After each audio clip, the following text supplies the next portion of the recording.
Islam means submission of your will to God's will. And somehow that made sense to me, even though I didn't know God, but it made sense to me. No, before that, I'm sorry. She told me about God. She told me that there is a creator who created you.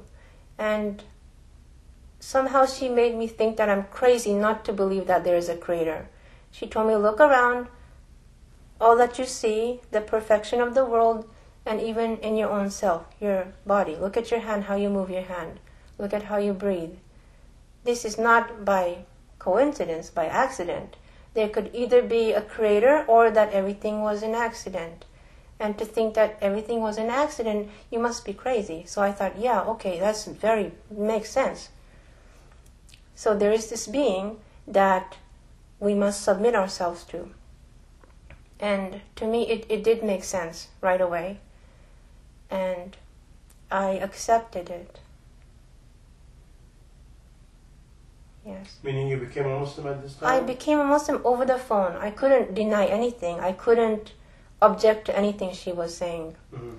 So I did, what is Shahada is the, what do you call Shahada in English? Like to announce the commitment and the covenant. Yes, covenant, yes. At the time I acknowledged myself that I was the creation and my will has to be submitted to the will of the Creator because the earth was running by the Creator's will. And I realized that that's why it makes sense that nothing in life really goes the way we want it to be. And that's why I was fighting all this time to get what I wanted. But the lady told me if I submitted that will to the Creator's will, you will be at peace because you will know that you're not the one who has the power. And what happened after that? After that, she told me, you have become a Muslim. And I was very scared from that that she pronounced that because I said, I don't want to be Muslim. I don't want to be like those people out there. Because I've seen Muslims, they don't look good. They're kind of scary. They look weird and they don't have good reputation. And I didn't want to be among them. So I had, even though the idea was great, me being part of that was a little bit, it took a little time, like maybe some weeks. Yes, unfortunately. And what next? And then, okay, so my journey of Islam began. And I had to make many adjustments in life because I lived a life of trying to go my way, according to my will, which never really worked. And now I acknowledge that there is the Creator and He created me for a reason, which is to serve Him. And I am living my life for His sake. But that took a lot of time because it does take adjustment. It's like being another creation. So that's my journey began. But you said you announced it in the phone. Yes. But you did not really acknowledge it. How you came to the final conclusion you are a Muslim and you start your journey. Okay. So I started studying about Islam little by little, and I was learning Arabic at the time, and one of my classmates was Japanese. Her name is Aisha, my good friend, good sister, and she took me to one sheikh who is a scholar. Yeah, he's a His name is Sheikh Ahmed Moed, who is the owner of this website. And I visited him with this sister, and he did take me step by step. He took me step by step over a long period of time, what it really means to be a Muslim, and that was different from what I was learning about Islam. To me, Islam was still like a nice ideology. It was perfect. It makes sense. But I guess I wasn't really applying it in my life. I was covering my head and things like that, but I wasn't really. But I could do more. And what the Sheikh taught me is that we seriously have to serve the Creator.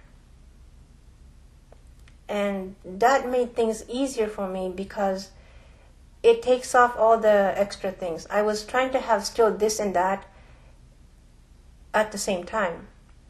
But I learned that we have to focus on being a good servant, a good servant to the Creator. We owe it to Him. And that kind of simplified many things for me. Yeah. What major change of your life at this time?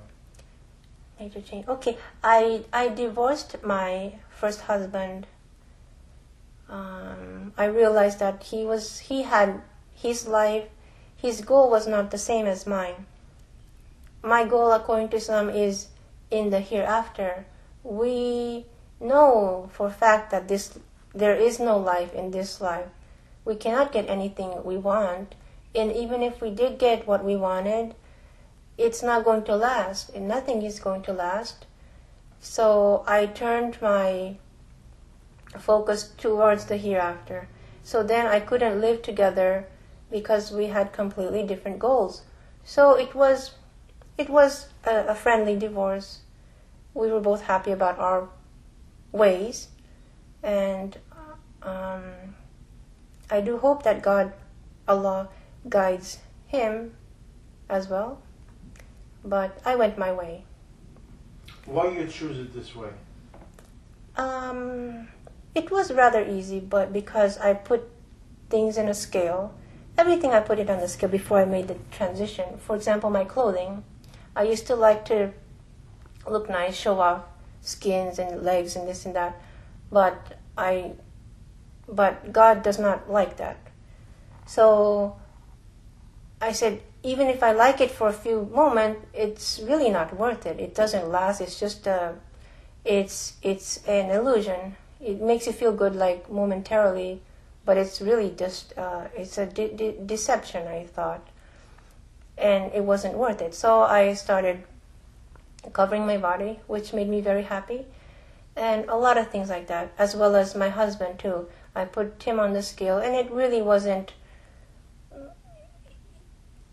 It was not for me. Yeah, I had to do my things because I have to work for my own salvation, and that's a very serious job for me. So I really started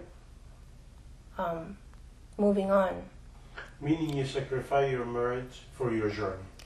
Yes, but it was a sacrifice, but easy.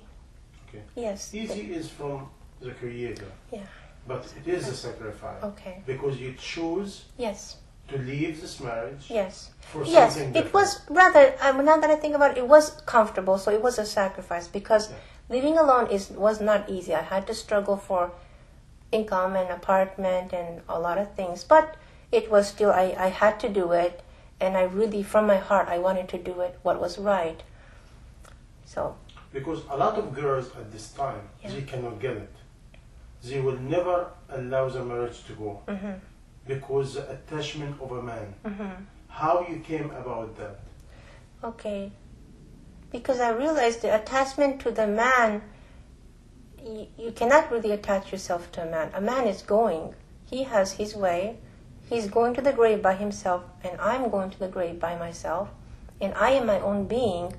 And the only one I can attach myself to is the one who created me, who commands me, who gave me life, and who controls my destiny.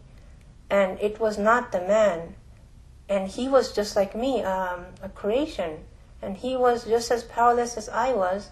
So I couldn't... my husband, he used to be so big in my heart, but he looked very small to me, and I felt sorry for him that he was not knowing the truth yet. So I had sympathy for him, but I was not attaching myself. It wasn't worth it.